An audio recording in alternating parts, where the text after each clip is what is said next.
आप बताएं हम नेगेटिविटी से कैसे दूर रह सकते हैं। हमारा मुआशरा हमें नेगेटिविटी करना सिखा रहा है, हमारे इंस्टीट्यूशन हमें बता रहे हैं कि आपने कैसे कैसे नेगेटिव होना है, हमारे जो इदारे हैं, हमारी यूनिवर्सिटीज़, हमारे कॉलेजेस हमें बता रहे हैं, हमारे टीवी शोज़ हमें बताते हैं कि आपको कैसे डिज़ायर करनी चाहिए, आपको कैसे कंपटीशन करना चाहिए, और जो कंपटीशन में जो जीतता है उसको अप्रिशिएट किया जाता है और जो हार जाता है उसको आप क्रिटिसाइज करते हो।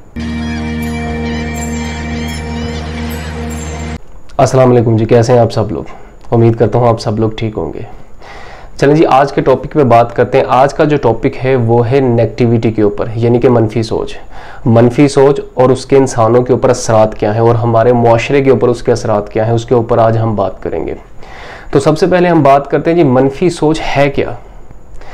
मनफी सोच का मतलब है जी अपने आप को कमतर समझना, अपने आप को नीचे गिरा हुआ समझना, अपने आप को मायूस समझना, अपने आप को हारा हुआ इंसान समझना, यानी कि अपने अंदर अपने आप को वो सब कुछ समझ लेना जो दूसरों से आपको नीचा करता है। इसको कहते हैं मनफी सोच। और इस मनफी सोच की वजह से हमारे ऊपर, लोगों के ऊपर इसके असरात क्या हैं। इसके असरात के ऊपर बात करते हैं तो इसके असरात हैं जी, मनफी सोच की वजह से लोग जो हैं वो तन्हाई का शिकार हो रहे हैं, उनके अंदर एंग्जाइटी पैदा हो रही है, उनके अंदर डिप्रेशन पैदा हो रहा है, वो क्राइम की तरफ जा रहे हैं, वो किलिंग की तरफ जा रहे हैं। और सबसे बड़ी बात, इस नेगेटिविटी सोच की वजह से लोग टेररिस्ट एक्टिविटीज़ में इन्वॉल्व हो रहे हैं। तो ये हैं जी इसके इम्पैक्ट हमारे मुआशरे के ऊपर और हमारे ऊपर मनफी सोच के। तो मनफी सोच को सबसे पहले हम दूसरों की नज़र से देखने की कोशिश करते हैं कि मनफी सोच दूसरों की नज़र में है क्या, और वो दूसरे हैं जी हमारे मोटिवेशनल स्पीकर। कि हमारे मोटिवेशनल स्पीकर इसके मुताल्लिक क्या कहते हैं। हमारे मोटिवेशनल स्पीकर इस दुनिया के सबसे इंटेलिजेंट लोग हैं, क्योंकि उनके पास हर प्रॉब्लम का हल है। आप कोई भी प्रॉब्लम उनके पास लेके चले जाओ, बड़ी आसानी से आपको उसका तरीका बता देंगे और आपको बता देंगे, 1 घंटे का लेक्चर देंगे और लोगों को बता देंगे जी पूरी दुनिया किस तरह गलती की तरफ जा रही है और उसका जो सोल्यूशन है वो ये है, और आसानी से बता देंगे और लोग उसके पीछे फिर चले जाएंगे। तो मोटिवेशनल स्पीकर इसके ऊपर क्या कहते हैं जी, वो कहते हैं जी जो नेगेटिविटी है उसको हम कैसे दूर कर सकते हैं। वो कहते हैं सबसे पहले आपको क्या करना होगा, आपको जो नेगेटिविटी है उसको इग्नोर करना होगा। नेगेटिविटी ख़त्म करने के लिए आपको नेगेटिविटी को इग्नोर करना होगा। जो नेगेटिव लोग हैं उनसे दूर जाना होगा। आपको सिर्फ जो पॉजिटिव थिंग्स हैं उनके मुतालिक सोचना होगा और बुरी चीज़ों से आपको दूर रहना होगा। और कुछ मेडिटेशन आपको करना होगी। तो ये वो चीज़ें हैं जो हमारे मोटिवेशनल स्पीकर्स हैं वो हमें बताते हैं। उनके ये सॉल्यूशंस हमें बताने के बावजूद क्या ऐसी रीज़न है कि 20 से 30 साल के दौरान, क्योंकि वही है ये 20 से 30 साल का दौरान ही है जहाँ पे हम ज़्यादातर मोस्टली मोटिवेशनल स्पीकर्स लोगों को सुनते हुए आ रहे हैं, क्योंकि इन्होंने एक माइंडसेट बना दिया हुआ है। तो क्या ऐसी रीज़न है कि इसके बावजूद भी जो नेगेटिविटी रेट है वो दिन ब दिन बढ़ता जा रहा है, वो कम क्यों नहीं हुआ। अगर इनके सोल्यूशन इतने वैलिड्स हैं तो फिर उसके बावजूद ये नेगेटिविटी जो रेट है ये कम क्यों नहीं हुआ। चलेंगे साइंस की बात करते हैं कि साइंस नेगेटिविटी के मतलब क्या कहती है। साइंस नेगेटिविटी के ऊपर क्या कहती है, इनके साइंस क्या कहती है मनफी सोच के ऊपर। साइंस कहती है जी इंसान एक दिन में 60,000 से 80,000 मरतबा सोचता है, और आप हैरान हो जाएंगे सुन के कि उनमें 60,000 से 80,000 की जो दिन में हम जो सोचते हैं उसमें से 80%, 80% हम नेगेटिव सोचते हैं, यानी कि 20% हम पॉजिटिव सोचते हैं और 80% हम नेगेटिव सोचते हैं। यानी कि इतनी ज्यादा नेगेटिविटी है हमारे अंदर। आखिर ऐसा क्यों है। इसके ऊपर जो है जी American social psychologist Roy Baumeister, वो क्या कहते हैं, उन्होंने जी 2001 में एक आर्टिकल लिखा जिसमें उन्होंने अपनी एक रिसर्च की, और रिसर्च में बताते क्या हैं वो बताते हैं जी जो बुरी चीज़ें हैं, जो बैड थिंग्स हैं, वो हमेशा जो गुड थिंग्स हैं यानी कि जो अच्छी चीज़ें हैं उनके ऊपर हावी होती हैं। यानी कि जो बुरी चीज़ें हैं उनका अच्छी चीज़ों के ऊपर असर ज़्यादा होता है, वो ज़्यादा ताकतवर होती हैं। उसने क्या किया, उसने एक एक्सपेरिमेंट किया। एक्सपेरिमेंट क्या किया, वो उसने कहा जी एक इंसान था, वो जुआ खेलता था, उसने जुआ खेला और उसमें वो 50 रुपये हार गया। तो सेकंड जब उसने बिट लगाई, यानी कि दूसरी मरतबा जब उसने जुआ खेला तो वो 100 रुपया जीत गया। लेकिन उसको 100 रुपए जीतने की इतनी खुशी नहीं थी जितना उसको 50 रुपए खोने का गम था। तो यानी कि जी ये इंसान की नेचर में शामिल है, क्योंकि ये इंसान की नेचर का हिस्सा है कि वो हमेशा जो चीज़ें उससे दूर हो जाती हैं, जो उसके फेवर में नहीं होती, वो उसके ऊपर ज़्यादा सोचता है। तो ये इंसान की नेचर का हिस्सा है। तो आप मुझे बताएं, जो इंसान की नेचर का हिस्सा है चीज़ें, आप उसको कैसे रिमूव कर सकते हो, आप उनको कैसे ख़त्म कर सकते हो। आप लोगों को सुजेस्ट कर रहे हो कि हम आपको बताएंगे आपने पॉजिटिव लाइफ कैसे जीनी है, आपने खुशहाल ज़िंदगी कैसे जीना है, आपने ज़िंदगी जो फूलों की सेज बना के ज़िंदगी को कैसे जीना है। खुदारा लोगों के साथ झूठ बोलना बंद कर दें, लोगों को सच बताएं, उनको बताएं कि जिस तरह ज़िंदगी आपकी ज़िंदगी में खुशियों का हिस्सा है, इस तरह प्रॉब्लम्स भी हैं आपकी ज़िंदगी में, वो भी आपकी ज़िंदगी का हिस्सा हैं। जो आपकी खुशियों से ज़्यादा आपके ऊपर हावी हैं, आप उनको कैसे इग्नोर कर सकते हो। यही रीज़न है कि आप लोगों को सही गाइड नहीं कर रहे और उनको ये फार्मूला बताने के चक्कर में कि आप खुशहाल ज़िंदगी कैसे जी सकते हो, कैसे आप लेविश ज़िंदगी जी सकते हो, आप कैसे आप खुश रह सकते हो, इन चक्करों में आप उनको जो उनकी ज़िंदगी का जो सबसे बड़ा हिस्सा है और वो है प्रॉब्लम्स, वो है बैड थिंग्स जो हमारे साथ जुड़ी हुई हैं, आप उनको इग्नोर कर रहे हो और वो उनके ज़िंदगी के ऊपर, उनके सरों के ऊपर वो हावी हो जाती हैं और ज़्यादा ताकतवर हो गए। नेगेटिविटी जो है हमारे अंदर एक एहसास महरूमियत पैदा करती है, हमें बताती है लम्हा ब लम्हा कि कौन सी चीज़ें हमारे पास नहीं हैं जो होनी चाहिए।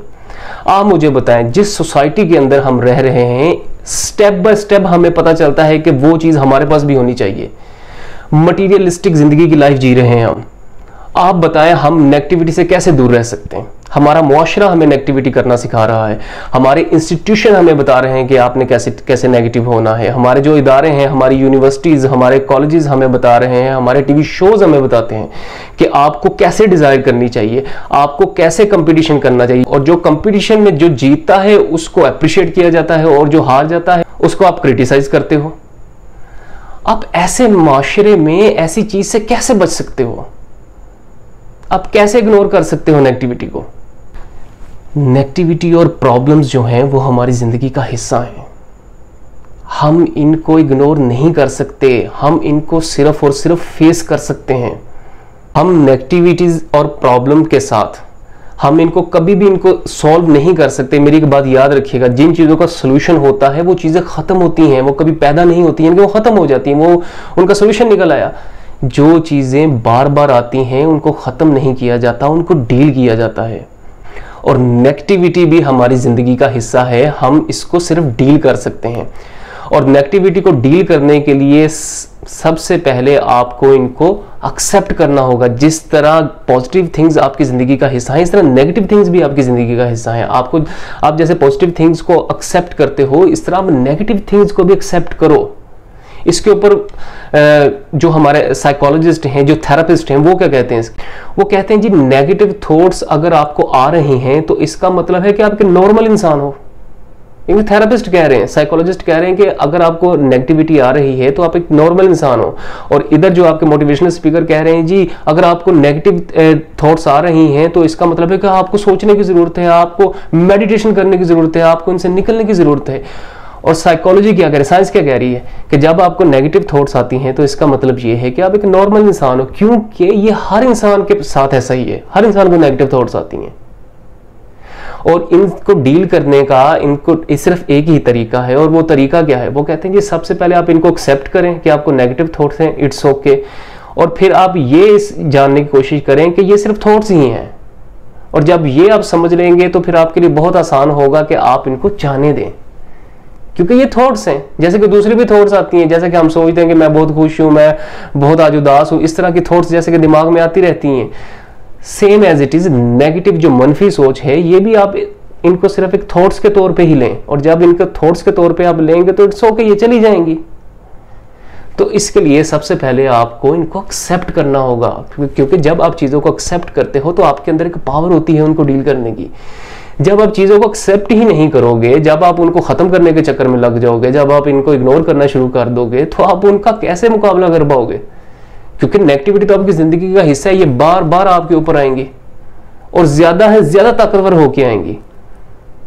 क्योंकि आपका मुआशरा आपको नेगेटिव बनाता है, मटीरियलिस्टिक चीजें आपको नेगेटिव बनाती हैं, क्योंकि हम इंसान ज्यादा से ज्यादा की जुस्तजू की तरफ जाते हैं। हमारा मुआशरा हमें बताता है कि हमने डिजायर्स कैसे करनी है, हमने कंपटीशंस कैसे करने और विन कैसे करने, और सारा फोकस हम विन के ऊपर लगाते हैं। और जब हम विन नहीं करते तो हम नेगेटिविटी की तरफ चले जाते हैं, क्योंकि हमारी सोसाइटी में कोऑपरेशन की जगह कंपटीशन को ज्यादा प्रमोट किया जाता है।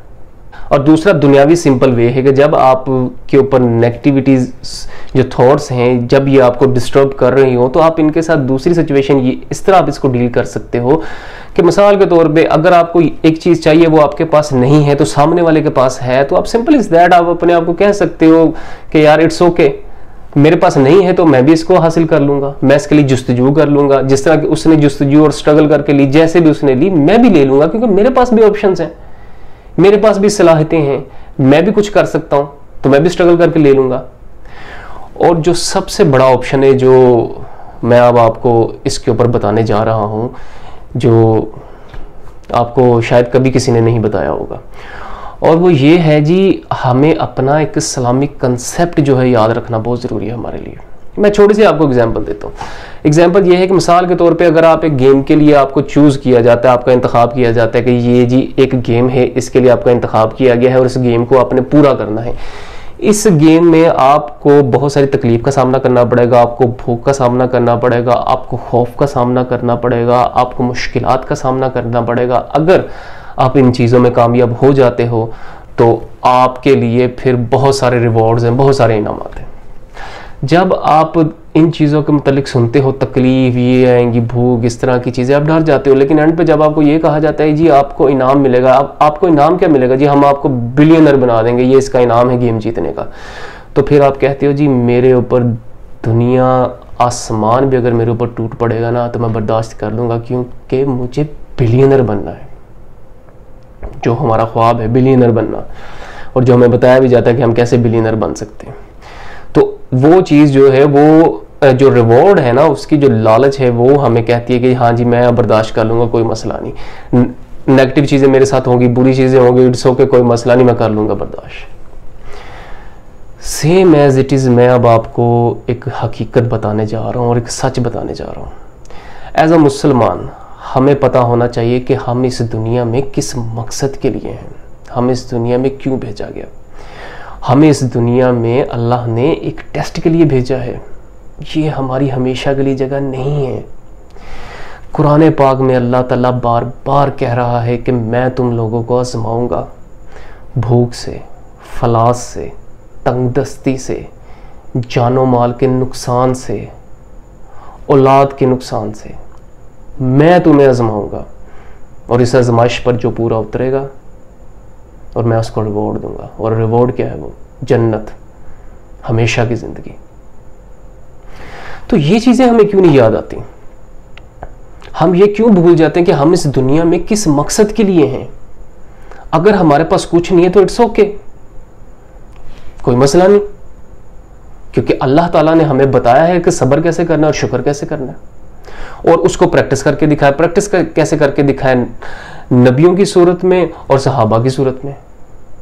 अब छोटी सी मैं एग्जांपल देता हूँ हज़रत उस्मान गनी रजी अल्लाह ताला अन्हु की, कि उन्होंने जब इस्लाम कबूल किया उसके बाद वो आप सल्लल्लाहु अलैहि वसल्लम के पास आए और आप सल्लल्लाहु अलैहि वसल्लम से पूछा कि या रसूलल्लाह मुझे ये बताएं कि जिसके पास ज़्यादा पैसा होगा उसका हिसाब किताब कैसे होगा? तो आप सल्लल्लाहु अलैहि वसल्लम ने फरमाया कि बेशक जिसके पास जितना माल हो, जितना ज़्यादा पैसा होगा उसका हिसाब भी वैसे ही तगड़ा होगा, क्योंकि उसके पास जितना माल है उसका हिसाब भी वैसा होगा।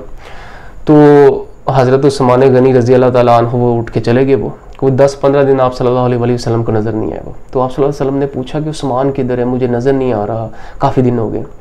तो हज़रत उस्मान आए और आप सल्लल्लाहु अलैहि वसल्लम ने पूछा उस्मान कहाँ थे तुम?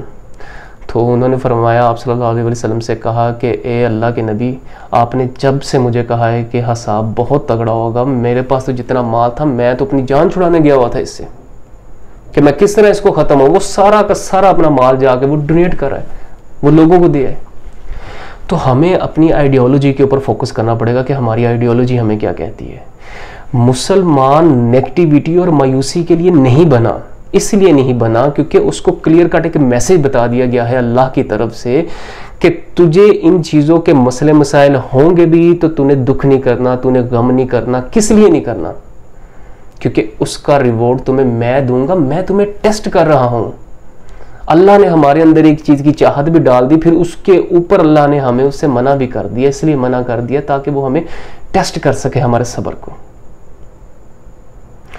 तो खुदारा अपनी जिंदगी में हकीकत पसंद बने और चीजों को एक्सेप्ट करने की अपने अंदर जुर्रत पैदा करें, ताकि हम इस जिंदगी के मतलब को समझ सकें। कोई सुहाने ख्वाब से जाने की कोशिश मत करें, और याद रखें कि जिंदगी में अगर खुशियां हैं तो गम भी हैं, अगर अच्छा है तो बुरा भी है। दोनों को फेस करने की अपने अंदर जुर्रत पैदा करें। तो ये था जी आज का मेरा लेक्चर। मैं उम्मीद करता हूँ आपको बहुत पसंद आया होगा। मुझे इजाज़त दीजिए और अपनी दुआ में याद रखिएगा। अल्लाह हाफिज़।